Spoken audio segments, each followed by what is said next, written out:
It's 8 p.m. and here are our top stories in 90 seconds. A Denver7 weather action day for the weekend as heavy rains bring the threat of flash floods, mudslides, and road closures. The nasty weather causing dozens of people to seek shelter. It's also forcing closures along I-70, with officials saying they could last for days. We ask everyone to have patience and plan ahead for the extended travel times. We want everyone to get to their destination safely. Flash flood warnings and watches have residents taking extra steps to keep themselves safe. There's about 180 of them to keep the mud out of our house.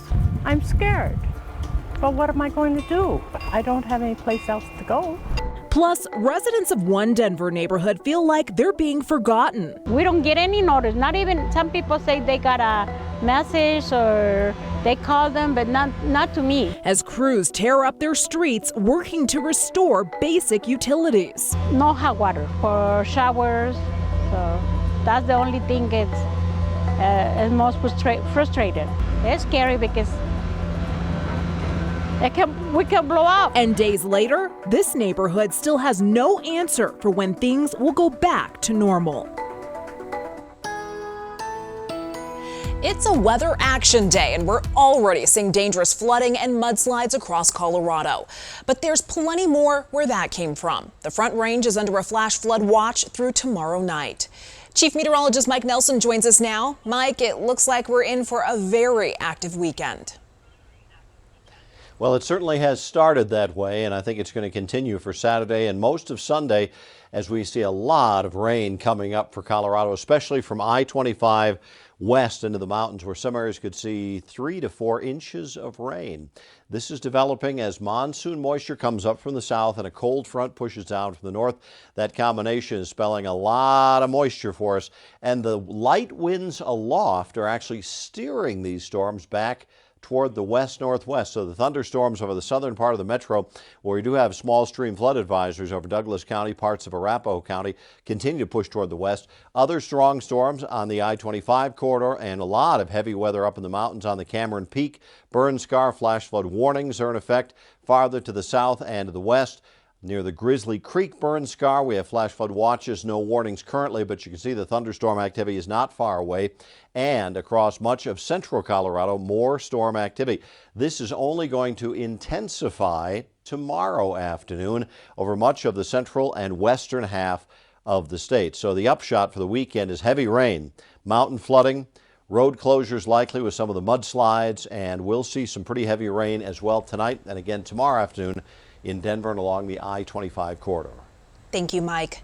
More than 100 people in Glenwood Canyon were either evacuated or moved to safety because of mudslides. There is a detour in place on I-70, but it will add hours onto your trip. CDOT says the closure is expected to remain in place until at least Monday, but it could last longer depending on the weather. We want to remind drivers that the smaller highways around the state will be busier than normal with all the detoured traffic. We ask everyone to have patience and plan ahead for the extended travel times. We want everyone to get to their destination safely. The Red Cross has opened a shelter for stranded drivers at the rec center in Glenwood Springs. Larimer County residents are already preparing for the storms this weekend. Last week, heavy rain was responsible for the deadly mudslide in Poudre Canyon. One resident we spoke to is setting up sandbags around her yard in case of flash flooding. There's about 180 of them to keep the mud out of our house. Others aren't so lucky. Some are already looking for shelter because their homes are still damaged from the weather last week. Mike, Stacy, and the rest of the Denver7 weather team will continue monitoring the situation this weekend.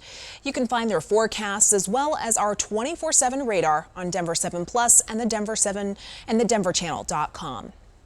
Residents in one Denver neighborhood are fed up. Their gas line is damaged and the power company says they have no set restoration date. Today is now their third day without hot water. Denver7's Addie Guajardo spoke with one woman anxiously waiting as crews dig right outside her home. The digging, the disarray, the disruption. When's it gonna stop? It's becoming too much for some residents in the Elyria-Swansea neighborhood. On Wednesday morning, I turned on my stove and it went on. I thought the stove was broken. Then she realized it wasn't just her home. So I called my neighbors and nobody has gas. For more than 4 decades, Lilia Uribe has called the house on the corner of 48th Avenue and Elizabeth Street home. She says at times she feels like residents here are forgotten. We don't get any notice. Not even, some people say they got a message or they call them, but not to me.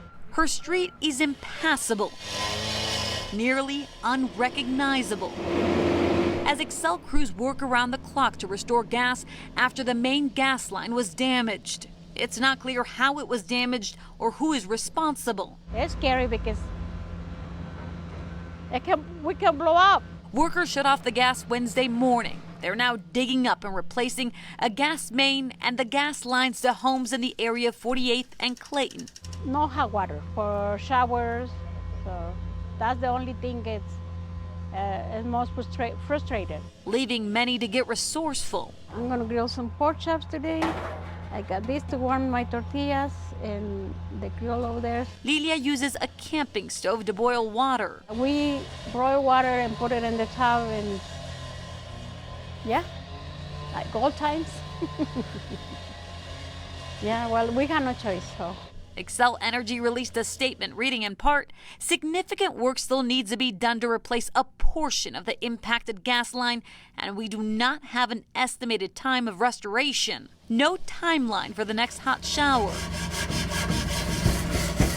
or the next meal in the kitchen.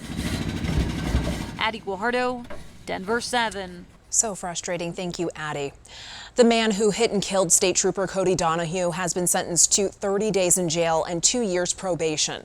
No Gomez Ruiz was convicted of careless driving and another traffic violation in May. He was originally charged with the far more serious crime of criminally negligent homicide. That was dismissed following a series of missteps by the prosecution. 3-term Colorado Governor Dick Lamb passed away last night. He would have been 86 next week. His wife Dottie says he had complications from a pulmonary embolism. Tonight, Denver7 anchor Ann Trujillo has a look back at the life of a man who helped mold our state. Dick Lamb was already a major political presence when he became Colorado's governor in 1975. He started making waves as a state legislator in the 60s when he helped pass the nation's first liberalized abortion law and led the charge to move the 1976 Olympics out of Colorado after they were awarded to our state. I'm very skeptical that the International Olympic Committee would come back to Colorado when we slammed the door in their face. Born in Wisconsin, Lamb fell in love with Colorado's outdoors during a brief stint in the Army. I came to Colorado Station here in the Army at Fort Carson. You know, you come to Denver, you could see the air was so pure. It was like little things of dynamite. And 30 years after leaving the governor's office, he told me he wished more had been done to protect the state he loved. I think that Colorado has not taken enough initiative with its various growth issues, and we're slowly becoming a Los Angeles of the Rockies, and I mourn that. Known for always having an opinion, he stirred up controversy in the 80s when he told the terminally ill they had a duty to die. My aging body can prevent your kids from going to college.